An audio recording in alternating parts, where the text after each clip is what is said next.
Hello दोस्तों, पहले 15 question आप देख चुके हैं। अगले क्वेश्चंस के लिए चलते हैं। अब से जो परफेक्ट स्क्वायर के क्वेश्चन आएंगे, जैसे कि मैंने आपको पहले ही बोला था, परफेक्ट स्क्वायर में दो तीन मेथड होते हैं। तो अब आपको यहाँ पर डिफरेंट डिफरेंट मेथड्स मिलेंगे। किसमें? परफेक्ट स्क्वायर में। तो बात करते हैं क्वेश्चन नंबर 16। देखिएगा इस क्वेश्चन को। अब तक आपको क्वेश्चन में कुछ ऐसा मिल रहा था, इसमें ऊपर या तो 1 था, न्यूमरेटर में 1 था। अदरवाइज नीचे वाले को परफेक्ट स्क्वायर बनाते थे और उसमें एक्स वाली टर्म को टी पुट करते तो ऊपर मिल जाता था। लेकिन आप इस क्वेश्चन को डायरेक्ट तौर पर देखें, अगर मैं इसको टी पुट कर दूं तो आपको क्या मिल जाएगा? ऊपर वाला क्वेश्चन मिल जाएगा। तो आप देखिए सिंपली इस क्वेश्चन को कर सकते हैं। तो आप क्या करेंगे? That is simply T put कर लीजिए। किसको टी पुट करेंगे? इसको। आपने क्या किया? Put 2x square plus x minus 3 that is equal to t, और डेरिवेटिव आ गया 4x plus 1 dx that is equal to dt। जब आप परफेक्ट स्क्वायर के क्वेश्चन करने लगते हो तो आप भूल जाते हैं कि आपका बेसिक फॉर्मूला जो होता है, बेसिक मेथड जो होता है, उससे भी क्वेश्चन हो सकता है, बेसिक सब्स्टिट्यूशन से। तो आपका क्वेश्चन हो गया dt and this is root of t। और आपको मालूम है कि इसका डेरिवेटिव क्या, यानी इंटीग्रेशन क्या होता है, और वो आपको मालूम है कुछ ऐसा होता है। तो t की वैल्यू वापस डाल दीजिए, that is 2x square plus x minus 3 plus c। So this is the solution of question number 16। बात आगे बढ़ाते हैं क्वेश्चन नंबर 17 में। क्वेश्चन नंबर अगर 17 की बात करूं मैं, तो आप देखेंगे कि क्वेश्चन में फिर कुछ डिफरेंट दिखाई देगा, और वो कुछ ऐसे है, that is x plus 2 upon of root x square minus 1। तो अगर हम बात कर रहे हैं 17 क्वेश्चन की, तो आप देखिएगा इसको अगर मैं टी पुट कर दूंगा तो कुछ नहीं होने वाला। परफेक्ट स्क्वायर ऑलरेडी बना हुआ है, और आपको पता होगा ऐसा क्वेश्चन आपने थोड़ी देर पहले किया था। पहले यानी 1 से 10 क्वेश्चन के बीच में कहीं पर था, तो आपने वो किया होगा। तो मैं वही तरीका लगाता हूँ, और वो तरीका क्या था? इसको स्प्लिट करने का। क्या करने का? ब्रेक करने का, सेपरेट करने का। तो देखिए मैंने क्या किया, x upon root of x square minus 1 dx लिखा, और इस माइनस 2 को बाहर रखा, और यहाँ पर हो गया dx upon that is x square minus 1। तो अब मैं इसको ही आगे बढ़ाता हूँ, और देखिए कैसे आगे बढ़ाता हूँ। इसको मैं टी पुट कर दूंगा इजीली, तो ये ऊपर वाला आ जाएगा, और अगर मैं इसकी बात करूं तो ये फॉर्मूला बनता है। तो मैं आगे बढ़ाता हूँ, और मैंने क्या किया, इसको मैंने फर्स्ट पार्ट मान लिया, I1 मान लिया, इसको मैंने I2 मान लिया, और ये मेरा क्वेश्चन क्या है? तो मैं I से स्टार्ट करता हूँ, और I से कैसे स्टार्ट करता हूँ देखिएगा।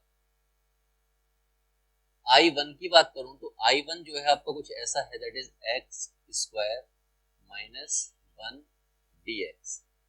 और जिस दिन आपने इसको टी पुट किया, put x square minus 1 that is equal to t, और आपको मालूम है डेरिवेटिव क्या आ जाएगा? 2x dx that is equal to dt। It means x dx that is dt by 2। उस 1/2 को आपने बाहर ले लिया, यहाँ पर हो गया dt, और यहाँ क्या हो गया? Root t. और आप समझदार हैं, 1 अपॉन रूट टी का पिछले क्वेश्चन में नहीं, यहाँ पर भी आपने देखा कि क्या लिखा है, वैसे ही यहाँ पर हो जाएगा। क्या हो जाएगा? 1 upon 2 into 2 root t plus C1, क्योंकि I1 है ये। Finally this is I1 that is equal to root t. T की वैल्यू x square minus 1 plus C1। तो ये हो गया आपका I1। लेकिन आपको I1 नहीं फाइंड करना, आपको I फाइंड करना। I2 की बात करते हैं अब। अगर मैं I2 को उठाता हूं, तो I2 जो है मेरा क्वेश्चन में कुछ ऐसे था, that is root of x square minus 1। और आप देख रहे हैं कि एक्स स्क्वायर माइनस 1 यानी कि एक्स स्क्वायर माइनस ए स्क्वायर परफेक्ट स्क्वायर है, इन फॉर्म ऑफ रूट है। तो आप क्या करेंगे? सिंपली लॉग वाला मेथड लगाते हैं, और उससे क्या आ जाएगा? I2 that is log of x plus root of x square minus 1 plus C2। ये आपका C2 आ गया। अब I1 I2 को मिलाएंगे। कैसे मिलाएंगे? आपको याद है यहाँ पर क्या इक्वेशन थी, that is I equal to I1 minus 2 I2। आप इसमें वैल्यूज प्लेस करेंगे, तो I that is equal to root x square minus 1 minus 2 that is log x plus root of x square minus 1 plus C। C1 और C2 को मिला के मैंने एक कॉमन कांस्टेंट बना लिया, that is known as C। So this is the solution of question number 17। चलिए आगे बढ़ते हैं क्वेश्चन नंबर 18 की तरफ। अगर मैं क्वेश्चन नंबर 18 को देखूं तो कुछ ऐसा है,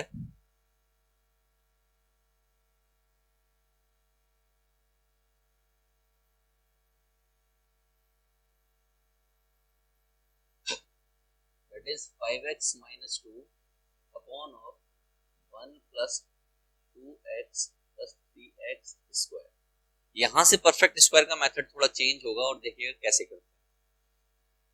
आप देख रहे हैं कि इसको टी पुट करने से ऊपर वाला नहीं आएगा, इस बार नीचे परफेक्ट स्क्वायर तो ऊपर 1 चाहिए तभी क्वेश्चन हो पाएगा। तो आपने क्या किया, एक मेथड लगाया, और मेथड किस तरीके से होता है, ये मेथड होता है numerator equal to a dy dx denominator plus b। Denominator में भी क्या, डिनोमिनेटर में जो विदाउट रूट हो, अगर मान लीजिए कल को यहाँ पर रूट भी लगा हुआ हो तो आपको रूट नहीं लेना, सिर्फ एक्सप्रेशन उठाना है।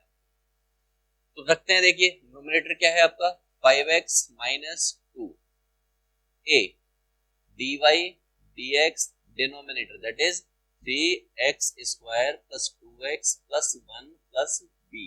अब dy dx का क्या मतलब है, dy dx का मतलब होता है डेरिवेटिव करना। तो आपने क्या किया 5x minus 2 that is a, derivative हो गया 6x प्लस 2 प्लस b। अब इसको मान लीजिए इक्वेशन 1 और यहां पर कंपेयर कर लीजिए, किसको कंपेयर करेंगे आप, x वाली टर्म को और कांस्टेंट टर्म्स को। x वाली टर्म्स कौन सी हैं, तो आप देखेंगे कि 5x और यहां पर इसकी मल्टीप्लाई तो ये 6xa। कांस्टेंट की बात करें तो वो कौन सी है minus 2 that is equal to 2a plus b। 2 की मल्टीप्लाई a से होगी तो 2a मिल जाएगा और प्लस का b, ये कांस्टेंट है आपका। यहाँ x से x डूब गया तो a की वैल्यू कितनी आ गई, दैट इज 5/6। और ये 5/6 कहाँ यूज करेंगे, यहाँ पर 2 that is equal to 2 5/6 plus b। 2 से थोड़ा कैंसिल कर देंगे तो ये आपका -2 और ये माइनस का 5/3 that is equal to b। So ultimately we can say b equal to ये आपका 6 हो जाएगा। सो फाइनली आप लिख सकते हैं 11/3। तो a और b की वैल्यू निकाल चुके हैं, इनको आप इक्वेशन 1 में पुट कर देंगे। और जिस दिन आपने इक्वेशन 1 में पुट किया ये हो गया 5x minus 2 that is 5/6 and here 6x plus 2 and 11/3। आप देख रहे हैं न्यूमरेटर किसके इक्वल है, न्यूमरेटर इसके इक्वल है। इसका मतलब न्यूमरेटर को रिप्लेस कर सकते हैं इससे। तो मैंने क्वेश्चन में कि ओरिजिनल क्वेश्चन में इससे रिप्लेस कर दिया। और किस तरीके से रिप्लेस किया देखिएगा, मैंने क्वेश्चन लिख दिया that is 5/6 6x plus 2 and minus 11/3 upon of what, same, that is 3x square plus 2x plus 1 dx।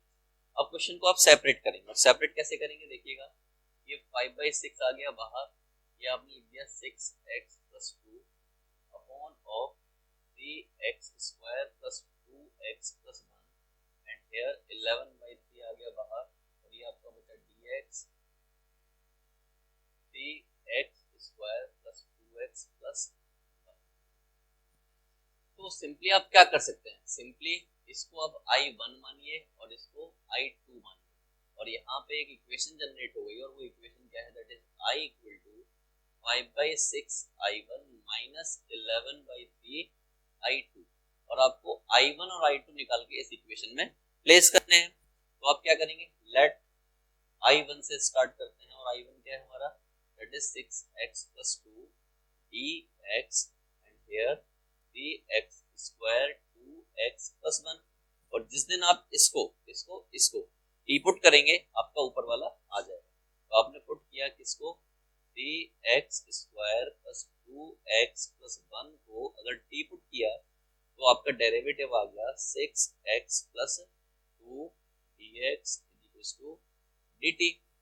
तो इसका मतलब मैं इसको लिख सकता हूँ dt, और यहाँ पर हो गया आपका t। और आपको मालूम है इसका इंटीग्रेशन क्या होता है, इसका इंटीग्रेशन log की फॉर्म में जाता है, दैट इज log t। और t की वैल्यू जो भी है वो आप सीधा लिख दीजिए, that is 3x square 2x plus 1 plus c1, और यहाँ पर क्या है I1 है। चलिए बात करते हैं I2 की। अगर मैं I2 की बात करूं तो I2 में अगेन पूरा मेथड लगेगा, that is dx this is 3x square plus 2x plus 1। आप देख रहे हैं कि इसमें ऊपर 1 है, यानी कि न्यूमरेटर में 1 है, और अगर न्यूमरेटर में 1 हो तो आपको परफेक्ट स्क्वायर मेथड लगाना पड़ेगा। तो आपने परफेक्ट स्क्वायर बनाने के लिए 1/3 को कॉमन लिया, ले लिया, ये हो गया एक्स स्क्वायर प्लस 2/3 और ये हो गया आपका 1/3। अगले स्टेप में जब आप आगे बढ़ेंगे तो देखते जाइए, मैं आप फटाफट करता हूँ, ये एक्स ऐसे ही रहेगा और ये हो जाएगा 1/3 का होल स्क्वायर और ये हो जाएगा 1/9 और ये हो गया 1/3। आप चाहें तो इसको अलग से सॉल्व कर सकते हैं, 1/9 1/3, 9 आपका एलसीएम आएगा, ये -1 ही रहेगा और ये आपका यहाँ पर 3 दे देगा, और जिस दिन इसने 3 दे दिया ये हो गया 2/9 और 2/9 को आप लिखेंगे 2/3 द होल स्क्वायर। तो अगले स्टेप में आप इसको लिख दीजिए, मैं इसको रख कर देता हूँ, √3 यानी कि 1/3 dx and here x plus 1/3 the whole square and plus √2/3 the whole square. आपने कुछ ऐसा लिख दिया, और आप गौर से देखिए ये x square plus a square यानी tan की फॉर्म का क्वेश्चन बन गया है। तो आपने क्या किया, simply that is I2 equal to 1/3 तो रहने दीजिए, 1/a यानी कि √2/3 और ये tan inverse x plus 1/3 upon में √2/3। थोड़ा सा एलसीएम ले लेंगे, इस 3 से ये 3 चला गया, ये हो गया 1/√2 और ये हो गया tan इनवर्स। यहाँ एलसीएम लिया होगा तो 3x प्लस 1, ये जो 3 आएगा वो से 3 कैंसिल हो गया और ये √2 प्लस c2, तो ये आपका आया I2। लेकिन आपको I2 नहीं लाना था, आपको फाइनल आंसर लाना था, that is I equal to, अगर हम देखें यहाँ पर equation, that is 5/6 I1 minus 11/3 I2। मैं वैल्यूज रखता हूँ इसकी, 5/6 I1 की अगर मैं बात करूं तो वो क्या है, ये है, तो I1 प्लेस कर देता हूं, that is log 3x square plus 2x plus 1 minus 11/3 I2 कितना है, that is 1/√2 tan inverse 3x plus 1 upon में √2 और प्लस c कांस्टेंट के तौर पर। तो ये आपका फाइनल आई हो गया, यानी कि आप देखिए कितना लंबा क्वेश्चन हो गया, आपको इतने लंबे लंबे क्वेश्चन भी करने पड़ेंगे। तो ये आपका क्वेश्चन नंबर 18 था, क्योंकि इतना लंबा हुआ। बाकी क्वेश्चंस के लिए हम नेक्स्ट वीडियो देखेंगे।